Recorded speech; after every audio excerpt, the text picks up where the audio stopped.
किसी को नहीं छोड़ूंगा, चाहे इस जात का, उस जात का, इस दल का, उस दल का, इस मजहब का, उस मजहब का। जो अपराधी है उसको नहीं छोड़े। हमें केवल समय दीजिए। गोपालगंज की तारीख में, उसके इतिहास में ये जो पुलिस एक्शन हो रहा है उसको गोपालगंज की जनता हमेशा याद रखे। एकदम निष्पक्ष भाव से, मन को एकदम साफ रख करके, खुले दिमाग से मेरी बात को सुनिए। गोपालगंज में एक ट्रिपल मर्डर केस हुआ है, जिसको लेकर सोशल मीडिया में बहुत तरह की अफवाहें चल रही हैं। ज्यादा लोग जो पूरी तरह से घटना को नहीं जानते हैं, वो गलत तरह की अफवाहों के चलने के कारण गलत परसेप्शन भी बना लेते हैं और उस परसेप्शन के आधार पर टिप्पणी भी करने लगते हैं। कुछ लोग सच्चाई को जानते हुए भी गलत मोटिव से कुछ लिखते हैं, वो अलग बात है। लेकिन ज्यादा लोग इनोसेंटली, क्योंकि वो नहीं जानते हैं कि सच्चाई क्या है, इसलिए वो अलग तरह से परसेप्शन बना लेते हैं। तो मैं लाइव आया नहीं, मुझे जबरदस्ती बुलाया गया, नहीं तो हर घटना पर, हर मर्डर के केस में या किसी भी केस में डीजीपी को लाइव आने की जरूरत नहीं है। हमारे एडीजी हेडक्वार्टर ही प्रेस कॉन्फ्रेंस करते हैं। मैंने आज तक 1.5 साल में कोई पीसी नहीं की है। एक भी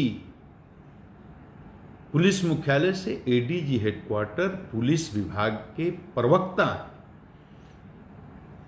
और हर महत्वपूर्ण घटना पर वो प्रेस कॉन्फ्रेंस करते हैं। मुझे आना पड़ा। सोशल मीडिया पर इतने तरह की खबरें चली कि मुझे जबरदस्ती आना पड़ा ताकि लोगों को मैं बता सकूं कितने बड़े बड़े जनसंहार हुए हैं इस बिहार में, कितनी बड़ी बड़ी घटनाएं हुई हैं। कभी डीजीपी कोई आता है फेसबुक लाइव पर, उसकी जरूरत नहीं। लेकिन ये कांड थोड़ा अलग है। जैसे हत्याएं तो बहुत होती हैं, तो सब हत्या का केस देखने कोई डीजीपी जाता? कोई डीजीपी किसी मर्डर केस, डकैती, कोई केस देखने नहीं जाता। लेकिन मैं गोपालगंज गया। किस लिए गया? कि वो हत्या का जो केस हुआ था वो बहुत महत्वपूर्ण था।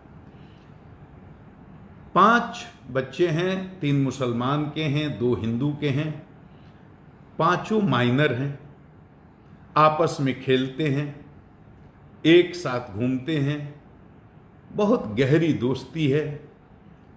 रोज की तरह एक दिन खेलने जाते हैं। 4 बच्चे तो शाम को लौट आते हैं, एक बच्चा नहीं आता है।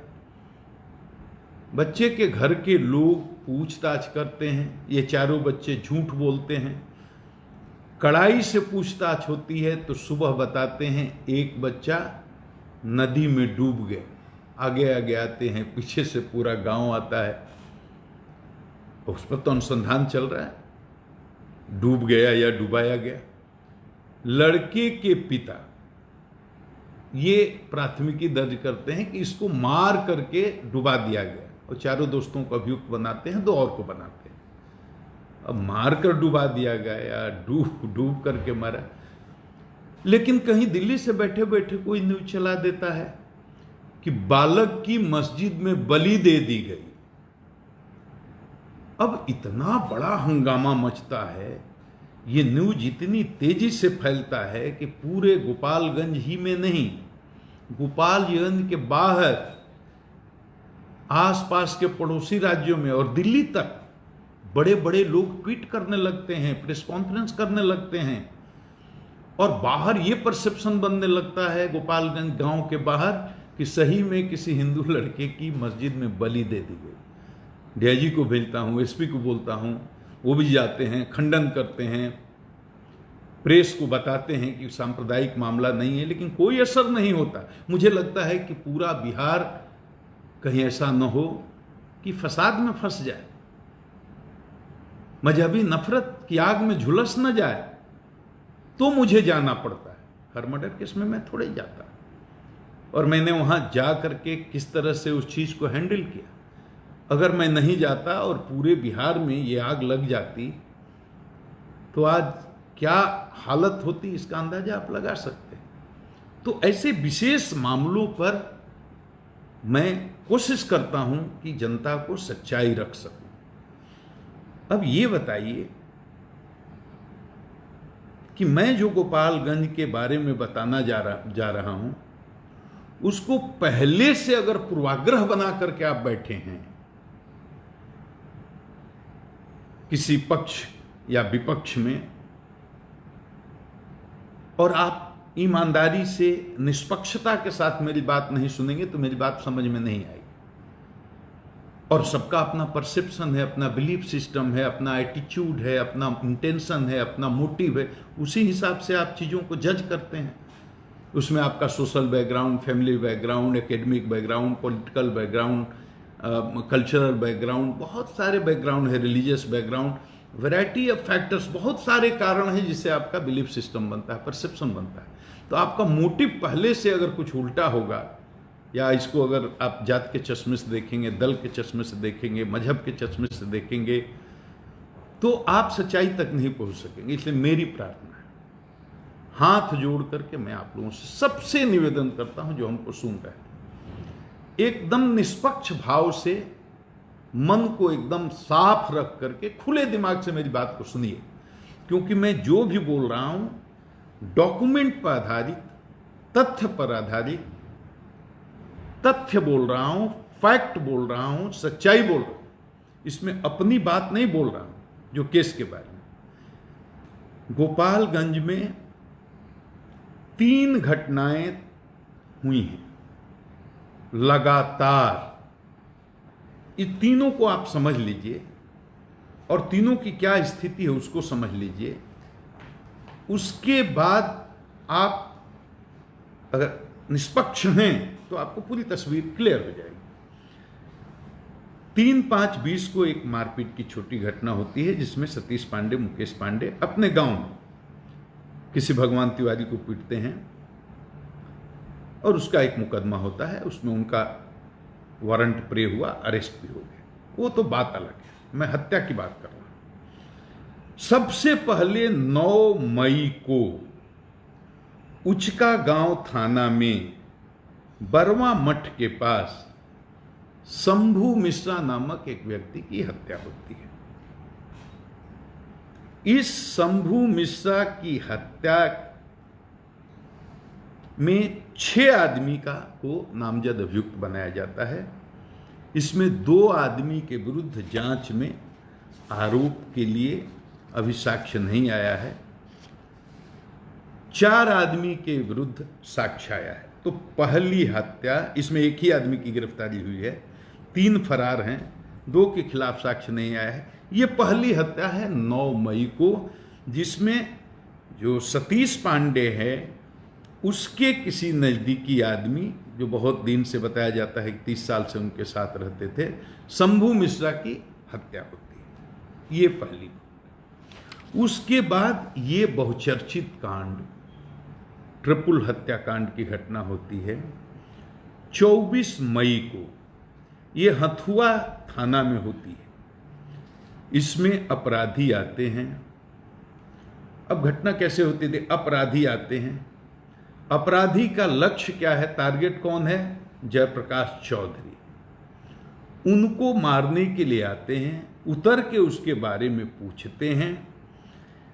जयप्रकाश चौधरी जी के पिताजी महेश चौधरी भी वहाँ हैं, उनकी माँ संकेतिया देवी भी वहाँ हैं, उनके भाई शांतनु चौधरी जी कुछ छत पर हैं। जैसे उन लोगों को पता चलता है कि ये लोग अपराधी हैं और जयप्रकाश चौधरी को मारने के लिए आए हैं, तो डंडे से 2 लाठी महेश चौधरी मारते हैं एक अपराधी को।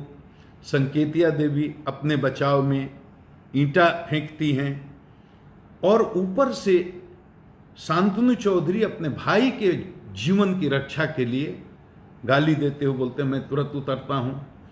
ये तीनों लोग को ये अपराधी गोली मार देते हैं। गोली जयप्रकाश चौधरी को भी लगती है, वो आज भी हॉस्पिटल में है। मुझे ये भी नहीं पता था कि पीएमसीएच में है, आज हमको पता चला। तो 3 व्यक्तियों की ये मृत्यु होती है। एक मोटरसाइकिल वहां से बरामद होती है। अब ये 24 तारीख को शाम को घटना होती है, बयान आता है, 25 को इसका सुबह में एफआईआर होता है। इसमें 4 आदमी को अभियुक्त बनाया जाता है। ध्यान से सुनिएगा, वादी हैं इसके जयप्रकाश चौधरी जी, जो 4 आदमी को प्राथमिकी का नामजद अभियुक्त बनाते हैं। पहला सतीश पांडे, दूसरा मुकेश पांडे, तीसरा बटेश्वर पांडे। 3 आदमी को ये गोली मारने के प्रत्यक्षदर्शी, मतलब ये जो गवाह जिसको कह सकते हैं, वो कहते हैं ये 3 आदमी ने गोली मारी। एक अन्य पप्पू पांडे के बारे, जो माननीय वहां के विधायक हैं, इनका कहना है कि 4 दिन पहले इन्होंने हमको धमकी दी थी, तो इसमें इनकी साजिश हो सकती है। मैं एकदम टेक्निकल लीगल पॉइंट आपको डिस्कस कर रहा हूं। मैं समझ रहा हूं आप जो सुन रहे हैं उसमें वकील भी होंगे, विद्वान भी होंगे, पुलिस के भी लोग होंगे, हमसे ज़्यादा पढ़े लिखे और समझदार लोग भी होंगे। आप देखिए, वादी ये नहीं कहता कि गोली मारने में यहाँ पप्पू पांडे भी थे।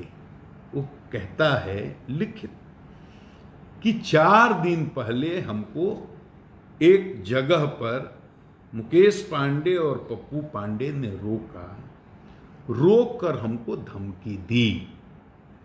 यहां घटना स्थल पर पप्पू पांडे के होने की बात तो वादी भी नहीं करता, साजिश की बात करता है। अब साजिश क्या है? साजिश आपके मन का संदेह भी हो सकता है, मन का विश्वास भी हो सकता है, ये सच भी हो सकता है और ये गलत भी हो सकता है। कानूनी रूप से चार्जशीट करने के लिए साजिश के बिंदु पर अनुसंधान करके साक्ष्य जुटाना पड़ता है और वो एक टाइम टेकिंग प्रोसेस है, उसमें समय लगता है। मेरा इतना ही कहना है। 3 आदमी जिसको वादी ने बताया कि ये गोली मारने में थे, सतीश पांडे, मुकेश पांडे, बटेश्वर पांडे, तीनों गिरफ्तार। एफआईआर होने के साथ, जैसे एफआईआर होता है और हमारे ये जो विक्टिम हैं, पीड़ित हैं 3 आदमी की, अंतिम संस्कार होने के लिए जाता है, चिता में आग लगाई जाती है, पूरी तरह से संस्कार संपन्न भी नहीं होता है, उसके पहले पुलिस मेरे आदेश पर, जैसे मुझे सूचना मिलती है, मैंने कहा तुरंत गिरफ्तारी होनी चाहिए और तुरंत सतीश पांडे की गिरफ्तारी होती है, मुकेश पांडे की गिरफ्तारी होती है, 25 को एफआईआर, 26 को इनकी, और एक जो बचा हुआ बटेश्वर पांडे, उसकी भी आज गिरफ्तारी हुई। तीनों जिसको घटनास्थल पर गोली मारने की बात बताई जाती है, तीनों की गिरफ्तारी हो गई। इसमें नहीं कोई बचा जिसका नाम दिया गया। अब एक चीज, ये एक केस देखिए, ये केस होता है हत्या 24/5/20 को, लेकिन उसके तुरंत बाद, ये घटना के बाद पुलिस एफआईआर करती है, सतीश पांडे, मुकेश पांडे की गिरफ्तारी करती है, बटेश्वर पांडे की गिरफ्तारी हो गई, एसआईटी बनाई जाती है डीआईजी के नेतृत्व में, पूरा एसटीएफ की टीम भेजी जाती है, सीआईडी की टीम भेजी गई है, यूपी पुलिस के साथ हम लोग लाइजनिंग करते हैं और लगातार उसके संपर्क में आकर के सारे गिरोहों के बारे में जो यूपी के साइड में छुपे हुए हैं उनके बारे में जानकारी प्राप्त करते हैं। लगातार छापेमारी होती है और गोपालगंज के लोगों को अब पता चलता होगा, वहाँ जो स्थानीय लोग हैं, कि किस तरह से वहाँ जितने भी दुर्दांत अपराधी हैं, चाहे इस गिरोह के चाहे उस गिरोह के, बिना जात, बिना मजहब, बिना दल, बिना संप्रदाय के भेद के किस तरह से दबिश बना करके कार्रवाई पुलिस कर रही है, 1 दर्जन लोग जेल भेजे जा चुके हैं।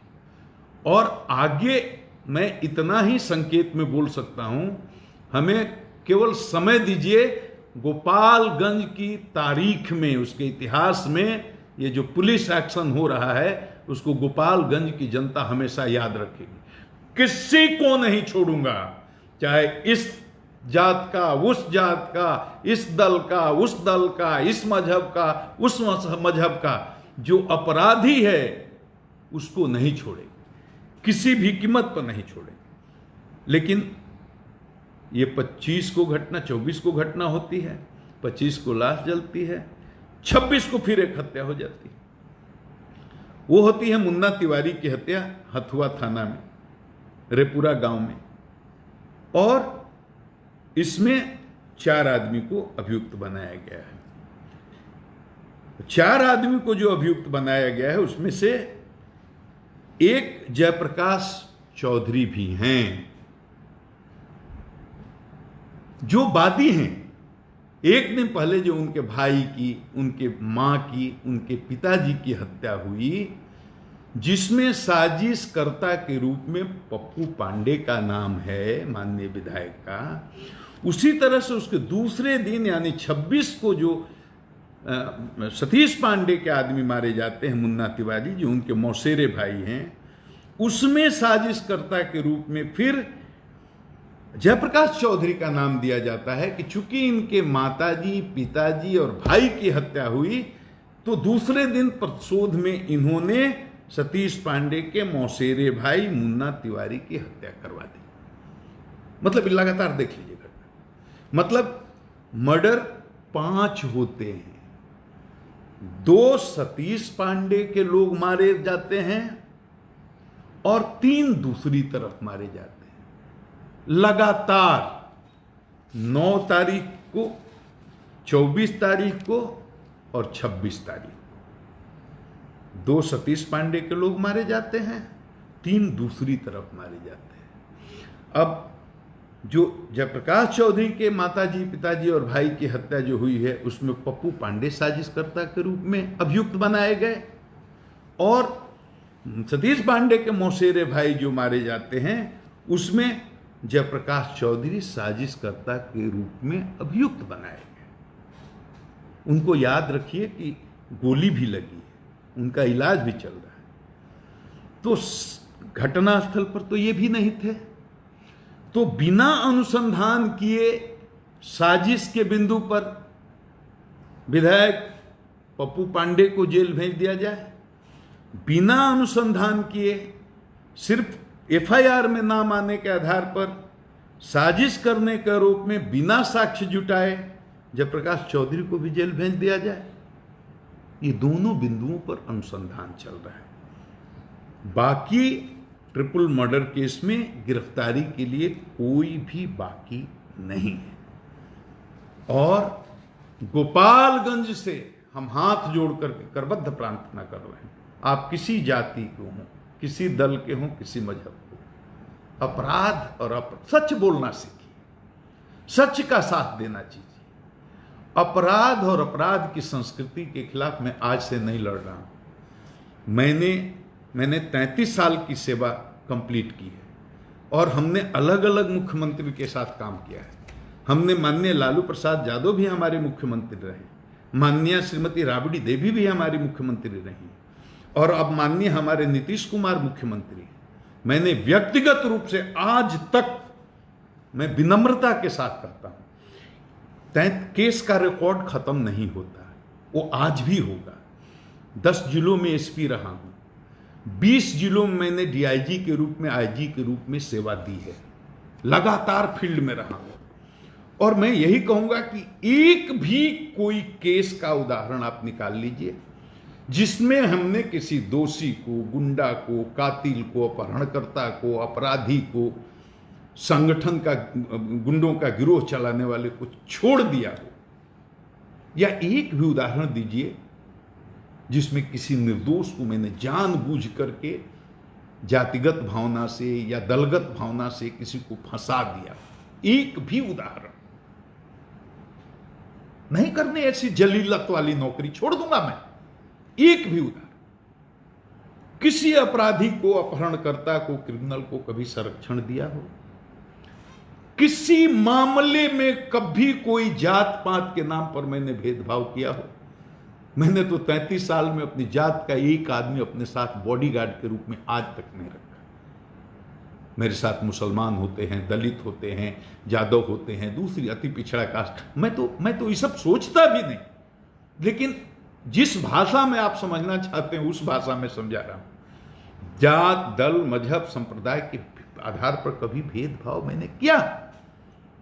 यहां अकलियत समाज के भी लोग बहुत भारी संख्या में बिहार में हैं।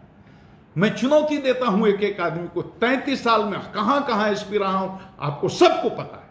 एक कोई अकलियत का आदमी खड़ा होकर कह दे कि मैंने कभी उसके साथ किसी तरह का भेदभाव, सैकड़ों बार इस सूबे को फसाद से बचाया है मैंने, अपनी जान को जोखिम में डाल करके, और गोपालगंज भी इसीलिए गया था। और ऐसे आदमी का अगर मनोबल तोड़िएगा, हम कैसे काम करें?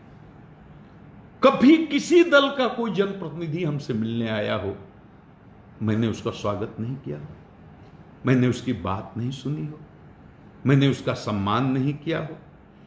किसी जात या किसी दल के नेता के प्रभाव में आकर के किसी साथ मैंने अन्याय किया हो? बिहार में जितने चुनाव हुए सब मैंने कराए हैं, चाहे एसपी के रूप में, चाहे डीआईजी के रूप में, चाहे आईजी के रूप में। एक गांव के स्तर के कार्यकर्ता से लेकर राष्ट्रीय स्तर तक के किसी कार्यकर्ता और किसी राजनेता ने मेरे पर किसी प्रकार का पक्षपात करने का आरोप लगाया हो, किसी को मैंने लाभ पहुंचाने के लिए, किसी को हानि पहुंचाने के लिए कोई काम किया? अब ऐसे आदमी को भी, निष्पक्ष आदमी को भी काम नहीं करने दीजिएगा तो बिहार का क्या होगा? जो फेसबुक पर गालियां लिखते हैं उनको मैं कह रहा हूं, सोचिए, ये जात के दायरे से बाहर निकलना होगा। नहीं निकलेंगे तो बिहार का क्या होगा? फिर कोई अच्छा काम क्यों करेगा? बिहार की जनता इस बात पर यकीन करे कि बिहार पुलिस किसी के प्रभाव में और किसी के दबाव में काम नहीं कर रही है। साजिश का अनुसंधान होता है, साक्ष्य जुटाना पड़ता है। कह रहे हैं जयप्रकाश चौधरी जी, हमको मुकेश पांडे ने, पप्पू पांडे ने एक जगह पर रोक करके और हमको धमकी दी। जिस दिन इस बात का साक्ष्य मिल जाएगा, और साक्ष्य जुटाना तो इलेक्ट्रॉनिक एविडेंस बहुत आसान है, और इसके अलावे भी जो भी साक्ष्य दे सकते हैं दें, निष्पक्ष अनुसंधान होगा। बड़े से बड़े बाहुबली किसी को सरकार ने बचाया क्या? कहां से कहां गए लोग? कोई नहीं बच सकता। लेकिन इसको जात, दल, मजहब के चश्मे से कृपया न देखें। बहुत विनम्र मैं प्रार्थना करना चाहता हूं। सरकार न किसी को बचाती है, न किसी को फंसाती है। हम लोग बहुत ईमानदारी से आपकी सेवा कर रहे हैं, लेकिन ऐसे बिना सोचे, बिना जाने, मैंने बता दिया ना, गिरोहों की वर्चस्व का गिरोह मैंने पाला है, गिरोह मैंने पैदा किया है। मैं किसी गिरोह को रखता हूं। डीजीपी, आप सोचिए, 33 साल से नौकरी में हूं ना, एक दिन से थोड़े हो। जहां रहा आम जनता का आशीर्वाद रहा, और मेरी औकात तो बस इतनी ही है, आम जनता का आशीर्वाद। मैं 12 करोड़ की जनता का सेवक, उनके चरणों का धूल हूं। इससे बड़ी औकात मेरी है ही नहीं, बस इतनी ही है मेरी। और कुछ लोग गलत, जैसे संवैधानिक पद पर जो लोग हैं, उनको कुछ लोग गलत सूचना दे करके गुमराह कर देते हैं। मैं उनको दोष नहीं देता, लेकिन उनको गलत सूचना दे करके रमाशय सिंह हत्याकांड, ये राजकुमार हत्याकांड, उपेंद्र सिंह हत्याकांड, अरुण कुमार सिंह हत्याकांड, अनिल तिवारी हत्याकांड, इसमें सब में पप्पू पांडे को नाम लेकर के, अब ये गलत सूचना जो किसी भी संवैधानिक पद पर बैठे हुए जिम्मेदार आदमी को देते हैं, वो उनके शुभचिंतक नहीं है। उनको सत्यापन इसका करना चाहिए। मैं सिर्फ बता दूं, इसमें किसी भी कांड में विधायक पप्पू पांडे नामजद अभियुक्त नहीं है, कहीं से भी एफआईआर में उनका नाम नहीं है। तो ऐसे कांडों के बारे में, और जो सतीश पांडे की बात कर रहे हैं, तो सतीश पांडे का मैंने आपराधिक इतिहास मंगाया। ये वो सतीश पांडे हैं जो 45 केसों में इनका नाम है। अभी ये वांटेड नहीं है किसी केस में, सब में बेल ले लिए, वो अलग बात है, मुकदमे कोर्ट में अलग बात है। लेकिन ये सतीश पांडे पर 45 केस हैं, और केस चोरी के हैं, डकैती के हैं, आमसे के हैं, हत्या के हैं, हत्या के प्रयास करने के हैं, अपहरण के हैं। तो सतीश पांडे अपराधी हैं। और जिस दूसरे माननीय की बात कर रहे हैं उनके भी आपराधिक इतिहास है, मुकेश पांडे के भी आपराधिक इतिहास है। तो जो जिसका आपराधिक इतिहास है उसके साथ समझौता करने के बजाय मर जाना पसंद करेगा। अब मेरा क्या है, हम पर भरोसा रखिए और इस बात का भी भरोसा रखिए कि पुलिस किसी के दबाव में नहीं है। सरकार की तरफ से स्पष्ट आदेश है, एक एक आदमी को चुन करके निकालिए जो गुंडों का, क्रिमिनल का और ऐसे अपराधियों का रैकेट चलाता है, चाहे वो किसी जात का हो, किसी मजहब का हो। स्पष्ट खुला हाथ है पुलिस को। हमें काम करने में सहयोग करें। और अंत में जनता से मैं यही कहूँगा कि मुझे आपके प्यार की बहुत ज़रूरत है, आशीर्वाद की बहुत ज़रूरत है, लेकिन इतना प्यार न करिए कि लोग जलने लगें। मैं आपका सेवक हूँ, मुझे आप पर पूरा विश्वास है। और मैं बाकी लोगों से कहूँगा, सब लोगों से, कुछ भी लिखने के पहले, कुछ भी बोलने के पहले ये ध्यान में रखिए कि काम करने वाले पदाधिकारियों का अगर मनोबल टूटेगा, ये बिहार के लिए अच्छा नहीं होगा। मेरा आप सबों को प्रणाम। एडमिशन ओपन हो चुके हैं प्री 10 किड्स स्कूल में, क्लास प्ले ग्रुप से प्री सीनियर तक के बच्चों के लिए। जी हाँ, एक अनोखा और चाइल्ड फ्रेंडली एनवायरनमेंट में आपके बच्चों को हमारे क्वालिफाइड टीचर्स के द्वारा खेल खेल में दी जाती है कंप्लीट एजुकेशन। सीसीटीवी युक्त surveillance, digital classes, rapid attendance system, cyber security, बच्चों के आने जाने के लिए वैन फैसिलिटी और अपनी ऐसी कई विशेषताओं के साथ प्री टीन किड स्कूल है सबसे सुरक्षित। बस मुझे शिवान के लोगों से गुजारिश है कि हमें एक मौका दे ताकि प्री टीन किड स्कूल अपने आप को प्रूव कर सके कि it is one of the best upcoming school in Siwan. आज ही एडमिशन कराइए प्री टीन किड्स स्कूल में। हमारा पता है Pratibha Memorial Hospital near Lalit bus stand, Khurmabad, Siwan. अधिक जानकारी के लिए संपर्क करें हमारे मोबाइल नंबर पर 6299582498।